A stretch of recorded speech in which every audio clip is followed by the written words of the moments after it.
बच्चों, कक्षा 12वीं हिंदी कोर विषय में कुंवर नारायण जो हमारे पाठ्यांश में हैं, उनकी कविता के बहाने कविता हमारी पाठ्यवस्तु है। इसके संदर्भ में आज चर्चा करेंगे। बच्चों,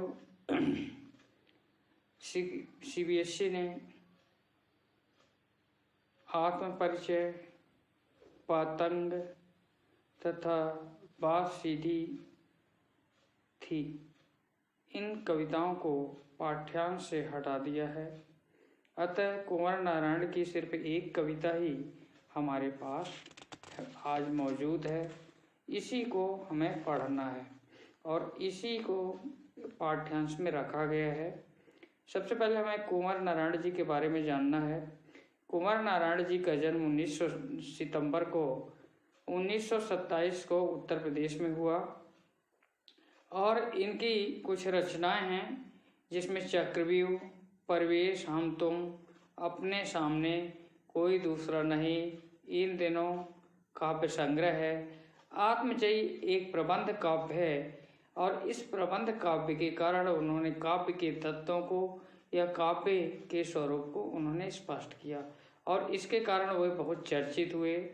और इसके साथ ही उनको आकारों के आसपास उनका एक कहानी संग्रह प्रकाशित हुआ है। आज से पहले एक समीक्षा प्रकाशित हुई है। मेरे साक्षात्कार उनके सामान्य पत्र हैं, वे भी प्रकाशित हुए।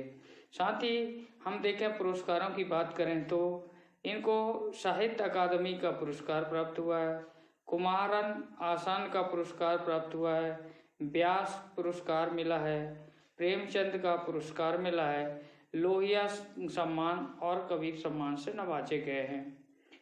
इनकी लेखनी में के संदर्भ में यहाँ पर कुछ पंक्तियाँ हैं। ना जाने कब से बंद, एक दिन इस तरह खुला घर का दरवाजा, जैसे गर्द से ढकी एक पुरानी किताब। तो इनके लेखन का यही विशेषता है कि ये बड़ी बात को किस सामान्य ढंग से, सहज ढंग से कह देते हैं और यह क्षमता इनमें पाई जाती है। इन्होंने इनके जो लेख हैं, चिंतन परक लेख हैं और उन्होंने कहानियों और सिनेमाओं आदि में और अन्य कलाओं में पर समीक्षाएं इन्होंने लिखी है। किंतु कविता की जो विधा है और उसके सृजन कर्म में हमेशा उन्होंने प्राथमिकता दी। वर्तमान समय में, आधुनिक दौर में कविता के इस तत्व या स्वरूप को लेकर कवि ने चिंता प्रकट की, क्योंकि वर्तमान दौर जो है यांत्रिक दौर है और इस यांत्रिक दौर में कविता का स्वरूप क्या होगा। कविता के इस खुरदुरे यथार्थ को,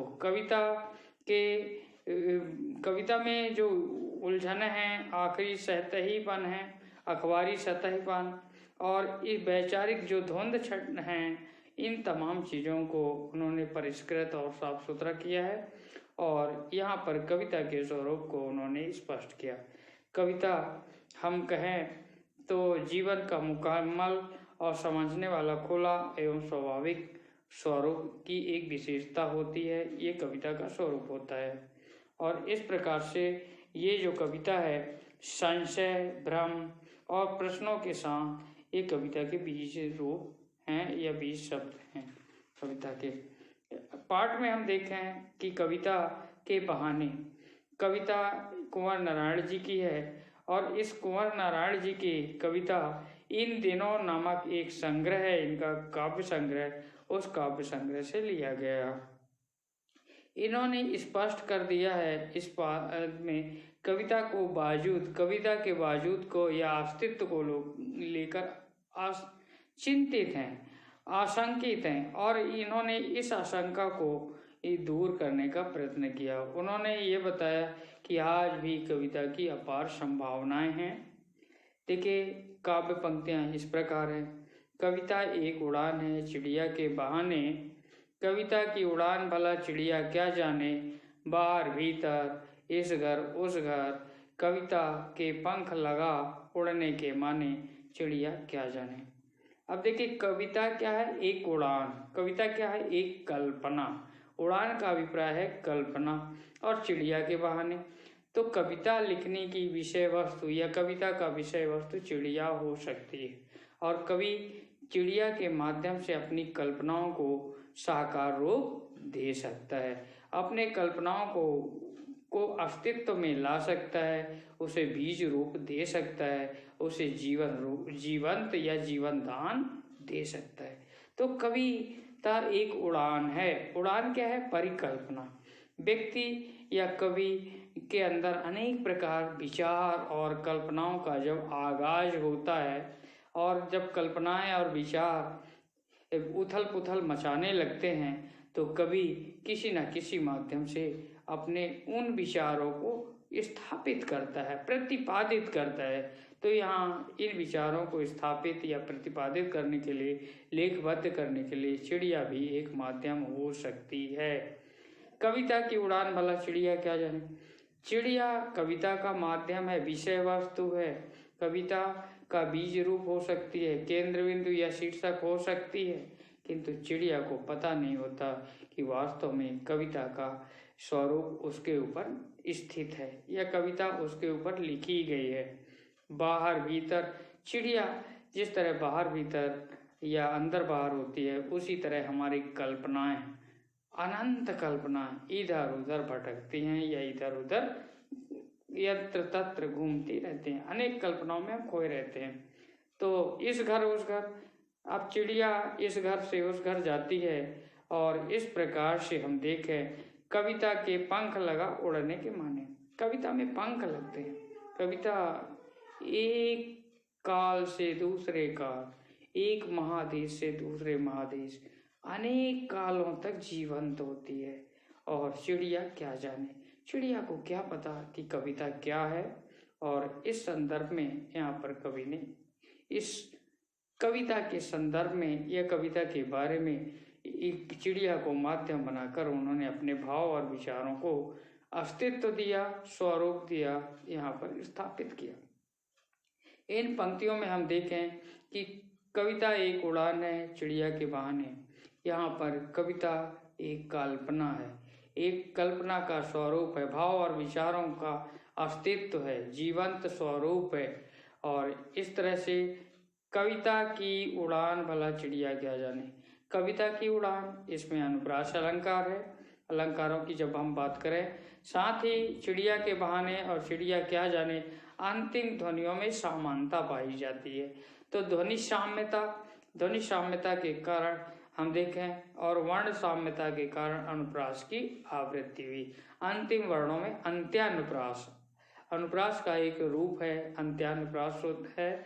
और इस घर उस घर, इसमें भी अंत्यानुप्रास है। और कविता के पंख लगा उड़ने के माने, और यहाँ पर देखते हैं कि कविता में पंख लगते हैं, कविता उड़ती है। तो कविता का यहाँ पर उन्होंने जीवंत रूप दिया है, और इस जीवंत रूप देने के कारण यहाँ कविता का मानवीकरण किया गया है कि जिस तरह मनुष्य इस घर उस घर जाता है और अपने भाव और विचारों को व्यक्त करता है, उसी तरह कविता एक कल्पना है। चिड़िया भी इस घर से उस घर जाती है, उसके भी पंख हैं, और चिड़िया क्या जाने यह प्रश्नालंकार है। इस प्रकार से हम देखें कि इस पंक्तियों में या इस पद में, इस खंड में और इस काव्य पंक्तियों में हम देखें कि साहित्यिक खड़ी बोली का प्रयोग किया गया है। साथ ही यह कविता मुक्तक छंद है। साथ ही साथ इस कविता में लाक्षणिकता का प्रयोग है, अमिदा व्यंजना लक्षणा, इस लक्षणा शब्द शक्ति का प्रयोग किया गया है। सीधा सीधा इस कविता के बारे में यानी सामान्य रूप से बात नहीं की गई। ये कविता के माध्यम से हमें जीवन के परिकल्पनाओं को और काव्य सृजन की परिकल्पनाओं को या काव्य सृजन के तत्वों के बारे में बताया गया या बातचीत उनके बारे में की गई है। तो बच्चों, हम देखें कि कुंवर नारायण जी एक सहज बातों में या सहज शब्दों में बहुत बड़े बीज तत्व को या जीवन तत्व को प्रकट करने की सामर्थ्यता रखते हैं। यानी सरल बातों में, सहज बातों में काव्य के तत्वों से हमें रसास्वादन करा देते हैं। साथ ही हम देखें कि यहाँ पर जो शब्द गुणों की बात करें, ओज, माधुर्य, प्रसाद, तो यहाँ पर हम देखें प्रसाद गुण है और बिल्कुल शांत रस है। इसमें रसों की बात करें, शांत रस है, निर्वेद है। साथ ही साथ हम देखें मानवीकरण अलंकार, प्रश्नालंकार तथा अनुप्रास अलंकार का आगमन हुआ है और मुक्त छंद का प्रयोग किया गया है। साहित्यिक खड़ी बोली तत्सम शब्दावली का प्रयोग किया गया है। मिश्रित शब्दावली कहिए, तत्सम, तद्भव, देशज और विदेशी। तो खड़ी बोली साहित्यिक हिंदी के इन तत्सम, देशज, विदेश शब्दों का प्रयोग करके कवि ने मिश्रित शब्दावली का प्रयोग किया है। बच्चों, आज के लिए इतना ही।